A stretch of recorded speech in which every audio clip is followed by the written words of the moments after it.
Salut à tous, on part pour le wall 50.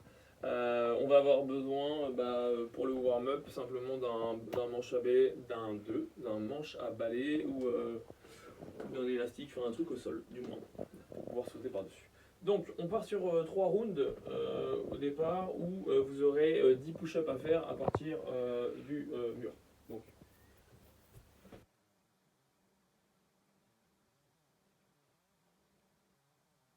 ici et je ramène mon torse en contact avec le mur.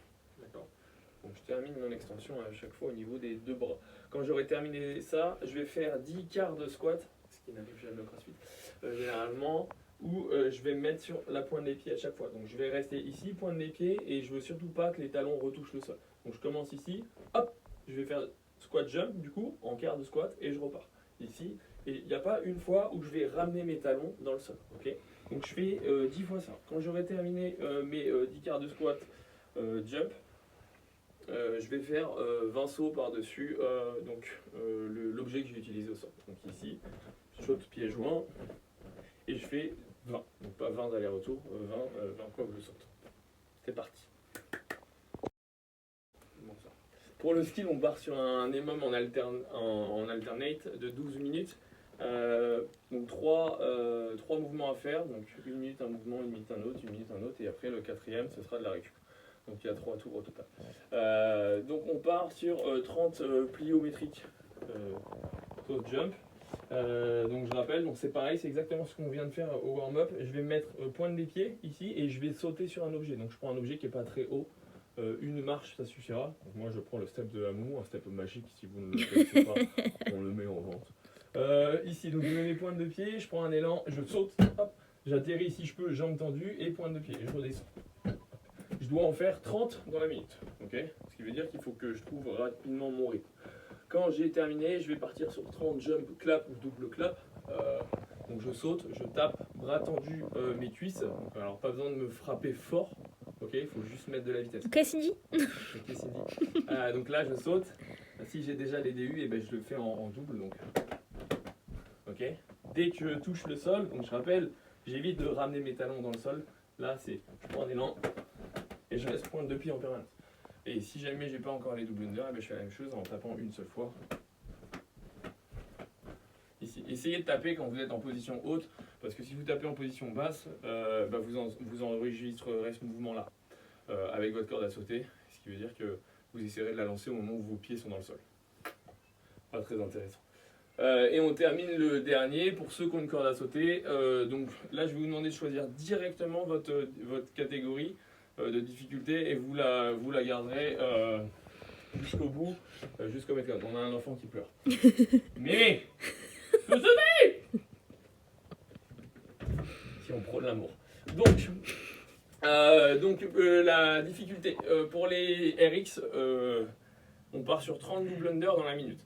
Okay, pour les intermédiaires, on part sur 15 double under dans la minute. Pour les scale 1, on part sur 60 single under. Pour les scale 2, on partira sur 45 single under.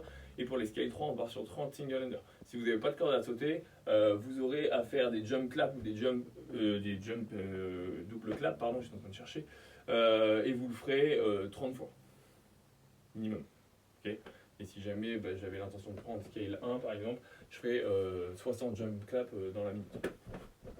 Ok. Et la dernière minute, c'est de la récupération.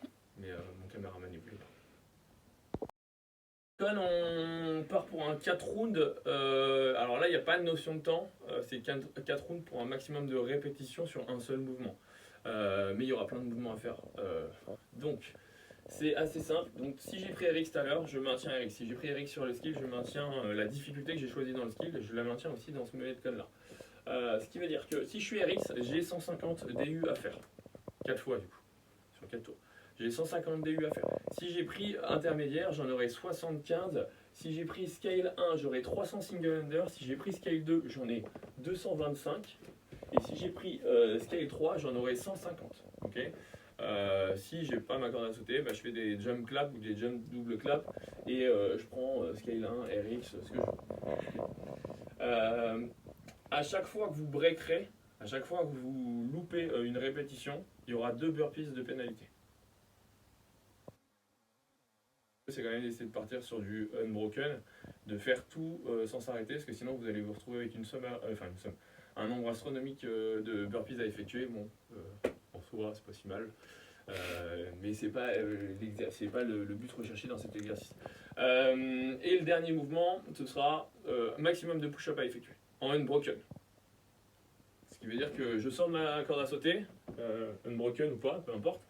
À l'issue, j'attaque directement sur mes push-ups. Je prends pas 15 secondes de récup, je prends à la limite en maximum 5 secondes, je me mets en place et je pars sur un maximum de push-up.